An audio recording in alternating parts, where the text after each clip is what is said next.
Robert Mugge, everyone.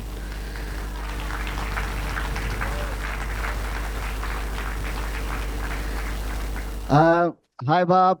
Good morning. Hi, Yashiv. Uh, This has been a long time coming. yes, yes. I was just telling the audience that we were supposed to do this a year ago, and yeah, like we lost a year. You did indeed. Yeah, we did. I'll start off by saying that I think the ending of the film that we just saw, that mantra that Gil Scott-Heron is saying over and over again, this ain't really your life, ain't really your life, ain't really ain't nothing. I think we all feel like that exactly for the last year. Yeah, so it really got a hold of on us. First of all, thank you so much for being with us. Really is a great honor for me, anyway, to be talking to you.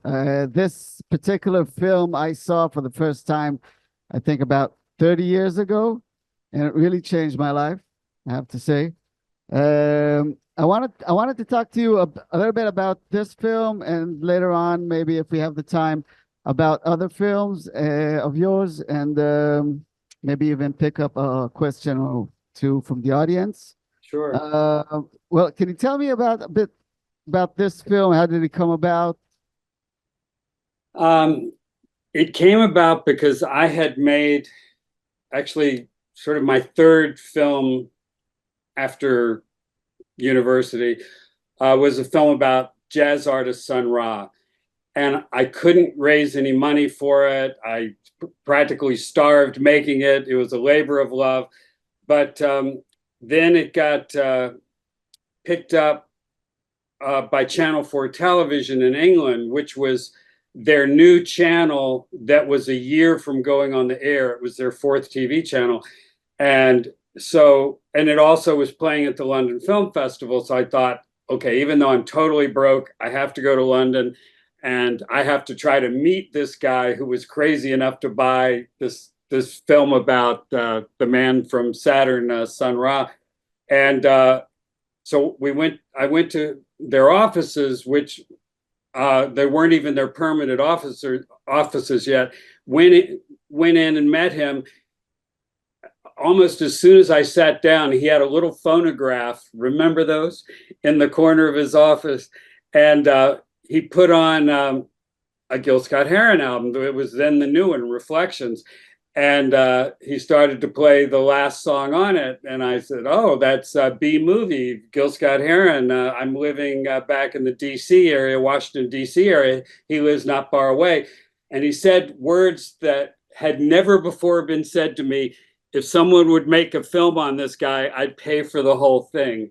So naturally, I Wow. rushed back home, and took me a couple months to get through to Gil, because like all such, you know, well-known musicians, even semi-well-known, they usually have barriers around them so they're not hit by everybody in the world.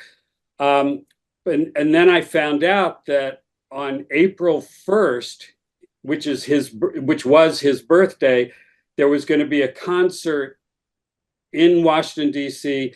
by him and what was then called his Midnight Band, and it was going to be in the Wax Museum nightclub, which had formerly been Washington's Wax Museum. And so when I contacted the people there, I said, "Do you still have the wax figures of like U.S. presidents and historic black figures and others?" And he said, "Yeah, we got them in this big storeroom." And so, long story short, is uh, he agreed.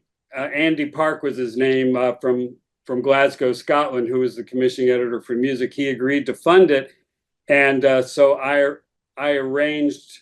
Uh, Fortunately, I got the funding from him in time to shoot that concert, and then arranged to go into that storeroom and take all these wax figures out of their plastic bags where they were gathering dust, and we built a little set. And I thought this would make a good context in which Gil could just talk about whatever he wanted.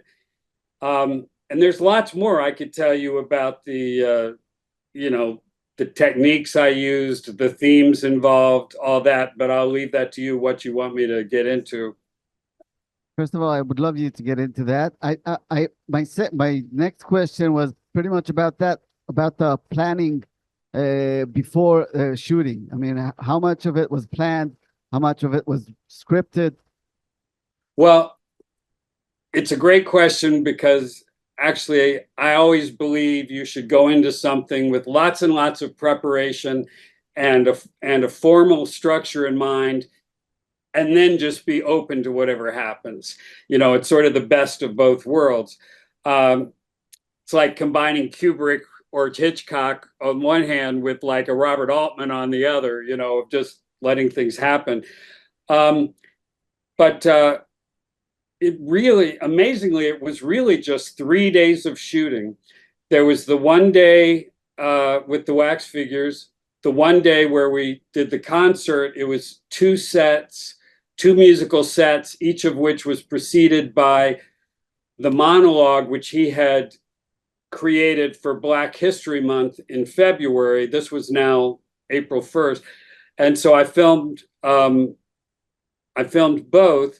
And then I decided we should go film Gil in front of various national monuments and so forth, and play off of this idea of Washington, D.C. as, the place of sort of the white establishment for over the years, alternated with it being a Black city with Black neighborhoods and Black creativity and all that. And so when we were shooting with the wax figures and we were planning to go do that, Gil said, "I've been recording some new songs for a new album," and he said one of them is called Washington D.C.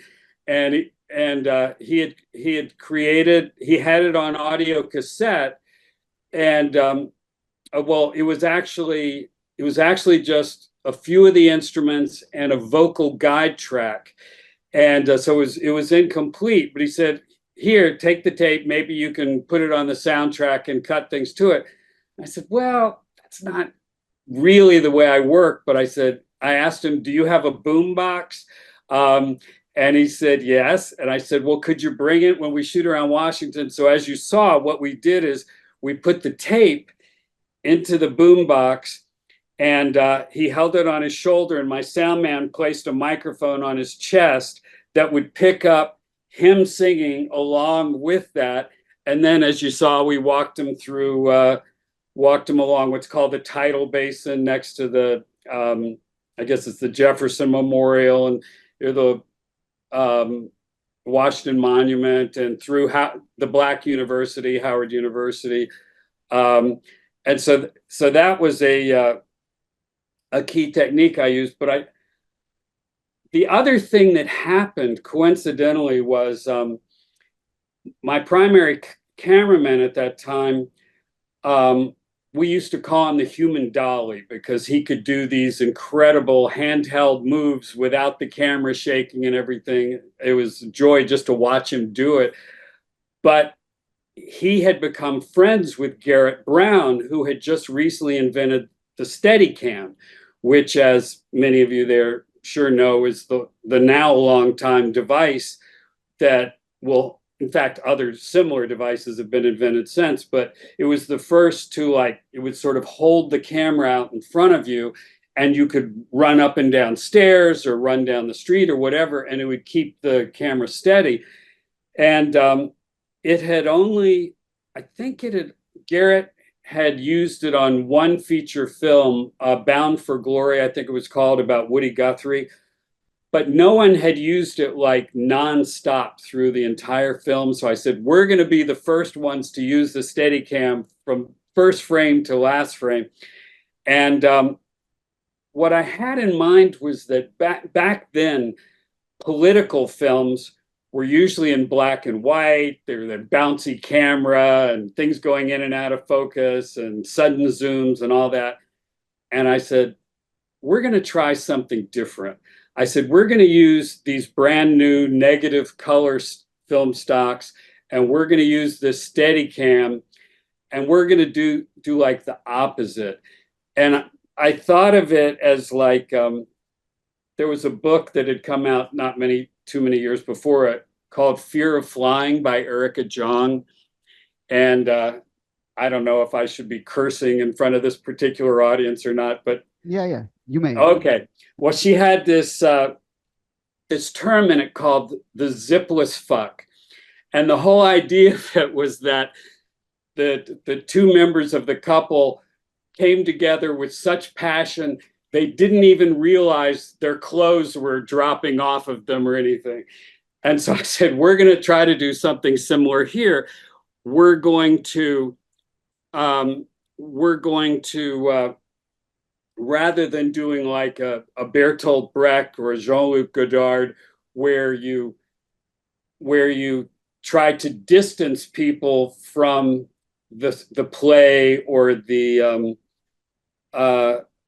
film in order to get them to think more about the serious ideas you're trying to convey, we're going to suck them in with these gentle camera moves and all that, and make them not even realize that they're absorbing all this politics that seemed kind of radical at the time and really doesn't anymore at all. So that was basically how the style for the film came together, this combination of elements.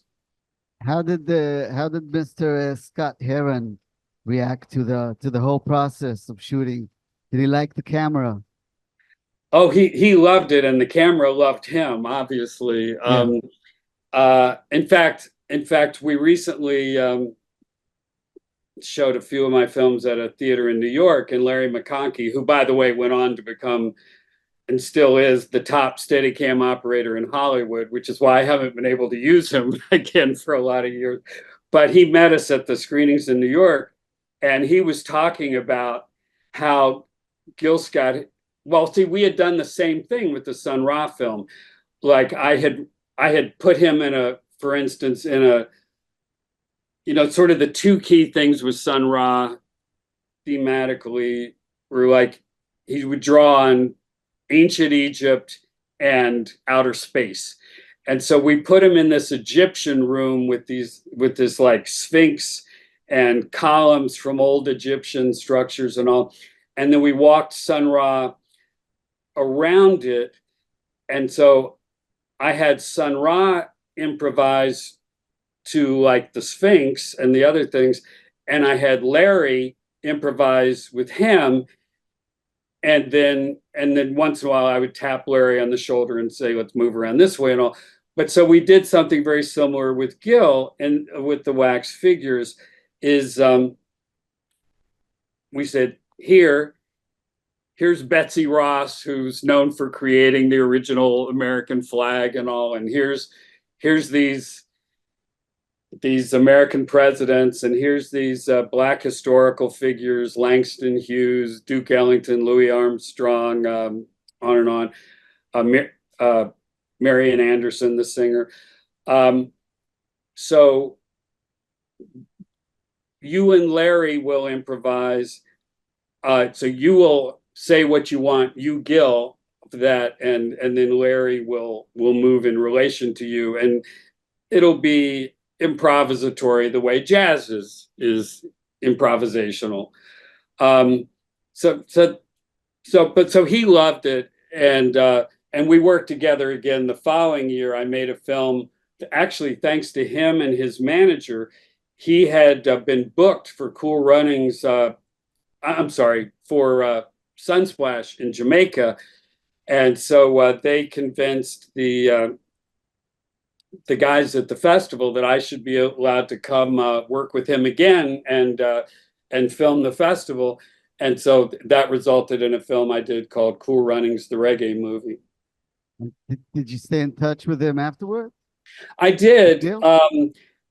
Sadly, he had already this is the dark side. He had already been freebasing cocaine for 2 years when I worked with him, and it hadn't yet had a measurable effect. By the time we got to Jamaica, it was having more of an effect. And I tried to do some of the same sort of things, like walking him near a waterfall in Ocho Rios and things like that. And the wit, the improvisational wit just wasn't there to the same extent. And although he did for the rest of his life until, due to the drugs, he got AIDS, and ended up actually in jail for a time, in prison for a time as well. But he did make more music, and he did write more books, and he was always one of the more brilliant people I've ever met. But it did get in the way. Yeah. I think he was a lot less productive as a result. I think looking back today, also very, very much of a prophet with Yes. his tunes. I think Winter in America couldn't be more accurate for our times. And Alien, of course, all these songs are of today. And the way Donald Trump is going after immigrants Exactly. right now, it's just unbelievable. Exactly. Okay, we have like 5 more minutes. Any questions from the audience? Somebody? Is the lack of female presence intentional, or was it just the way that Gil's environment was at the time? Because for some reason it really felt no. Well, the only, I guess, about the only female presence in the film is his 2-year-old daughter toward the end. There were, unlike Sun Ra, unlike lots of the other male musicians I've worked with, he had no women in his band. His wife at the time, Brenda Sykes, I think maybe, was a Hollywood actress who had starred in some films with Richard Pryor and others, and I did get to meet her on the set. I have actually struggled with genres like blues and zydeco and others, which are very male-dominated genres overall, in order to get women into them. Whenever I've done films like with a variety of artists, then I'll get people in like Coco Taylor or Katie Webster or Irma Thomas and people like Marcia Ball.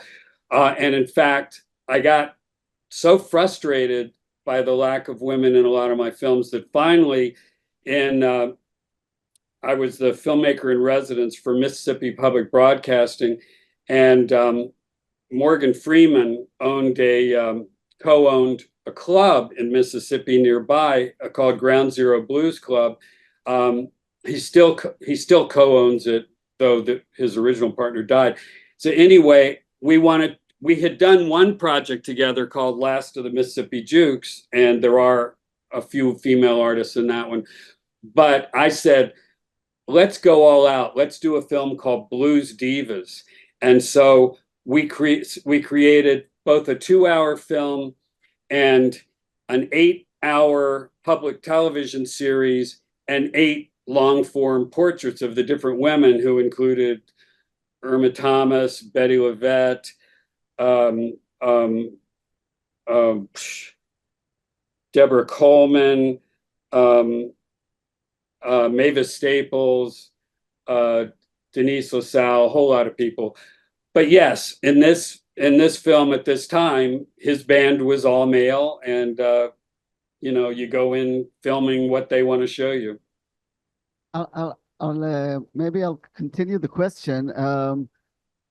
Most of your films are about Black music or Black culture. What made you go down that road? I mean, what started it all? Well, partly, I mean, certainly not all of them, but many of them. And frankly, I've made more films about blues than any other subject. And in fact, not not all of my more than 36 films are even music films, though the majority of them are. But I sort of made films about the music I was drawn to. But I've also done, like Latino music with Ruben Blades. And I did 2 films in Hawaii, one on Hawaiian music and one on Hawaiian dance. And I did the first music film I made was on the Pulitzer Prize winning composer George Crumb. But yes, I've made a lot of films about Black music. So it was partly because it's the music that I love the most, various genres of Black music. But it's also because early on I decided that I wanted to film people who weren't getting the attention I felt they should from the corporate media the corporate music establishment. So even somebody like Al Green that I made a film about in 83, 84, had quit popular music and was a preacher at a church in Memphis and releasing gospel albums for which he also got Grammys. But I have over the years chosen to do films about individual artists and musical genres and musical scenes that are more at the fringes, because I felt like, this is starting out in the days long before anybody with an iPhone could go out and shoot their favorite artist in 4K.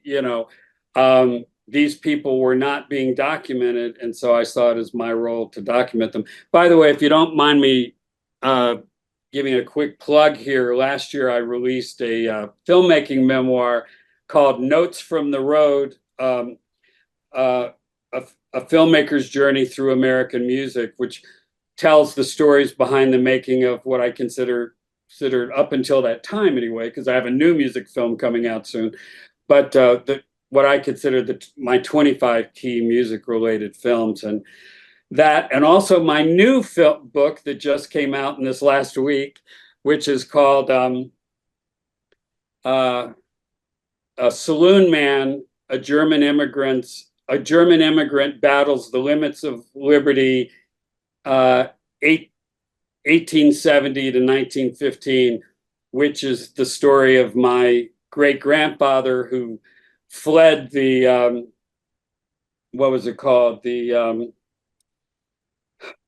war between France and Franco-German, whatever the hell it was called, the war that had just broken out in 1870 between France and the German regional areas, and came to America and went to Tampa, Florida, and became a hugely successful businessman, but also very controversial because, for one thing, his his core businesses were alcohol related, including owning a great many saloons throughout the region in South Florida, but also because it was what they called Jim Crow segregation back then, and he couldn't have cared less about that, and so he supported, hired, partnered with Black people, even took out licenses for some saloons and then leased them to Black managers who hired Black staffs and served a Black clientele, which really infuriated the white business establishment and legal establishment in this former Confederate state. So in a way, you're keeping on his legacy alive. I am, and that was the key purpose of it. But it's amazing how many of the themes of what's happening in the world today, in America today, were happening in the late 19th, early 20th century in America. So anyway, those and many of my films are available from Amazon and elsewhere. Bob, I want to thank you so much for being with us. I want to thank you for the films. This one in particular, and I really hope we can do this again, maybe even in person. Oh, that would be incredible. Yeah, that would be incredible, and we'll do whatever we can to make it happen. So thank you so much, and have a lovely day. Thanks. You do the same. It's been a pleasure dealing with you over the last year plus and everything, and I look forward to doing it again. And thanks to everybody for coming to see the film. Thank you.